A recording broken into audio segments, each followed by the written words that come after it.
Good morning, everyone. Today we are going to read about the early states, the sixth chapter of our history. The period of 600 BC onwards toward the present saw a rapid change in the society.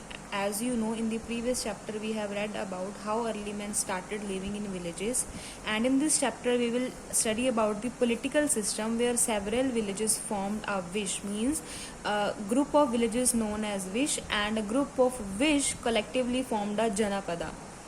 This Janapada was headed by a Janapati, means the head of the Janapada is known as Janapati. Over a period of time, these Janapada grew in a stature as a strong political entity by acquiring more territory and came to be known as Mahajanpada, means we can say the large area, the large Janpadas is known by Mahajanpadas.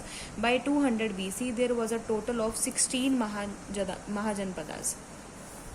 Janpadas and Mahajanpadas. Janpada, the word Janpada means where the Jana means people, set their foot and settled down, where they started living. As Janas or tribes became identified with particular territories, Rajans of the Janas became kings of kingdoms of Janpadas. Means Rajan means the kings, they were the head of the Janpadas. Now Mahajanpadas, there were 16 Mahajanpadas in all the 6th century BC, means in the 6th century BC we are having 16 Mahajanpadas. Anga, capital Bhagalpur; Magda, capital Patna; Kashi, capital Varanasi; Kosala, capital region of Awadh; Vaji, capital North Bihar, and many more. All have written here, and you can see the map. Now, types of government. The Mahajanpadas were basically of two types. Mahajanpadas were of two types. First Mahajanpada, where only one is head, means one king is ruling the Mahajanpada. This system is known as monarchies, while those that were governed by a council of rulers.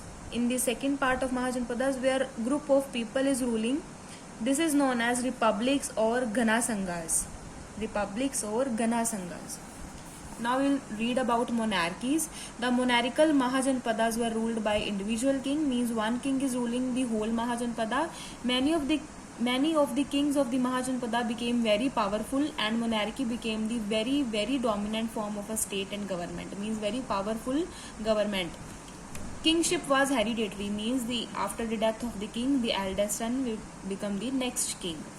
Now this king has absolute powers, and he is known as the protector of the society and the dharma. He was assisted by amatyas, or we can say official ministers, and also he is protected by senapatis and those who are fighting for him, and he was protected by prohita who were performing religious and social duties.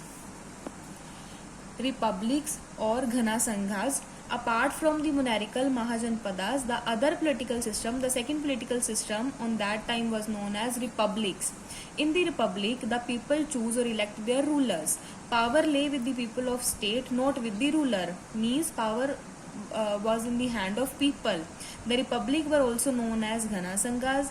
These republics were located in the less fertile areas, like the foothills of Himalayas in northwestern India and in Punjab. Some well-known republics were those of the Shakyas, Malas, Vijayas or Vrijis and Yadavas. These were the well-known Mahajanpadas where republic system. These republics were ruled by chief known as the Ganapati. Now chief is having some kind of powers. He is not having power like a king, and the office was not hereditary. There is not hereditary system. The Ganapati was considered as a chief rather than a king. Ganapati is known as a chief. He is not like a king.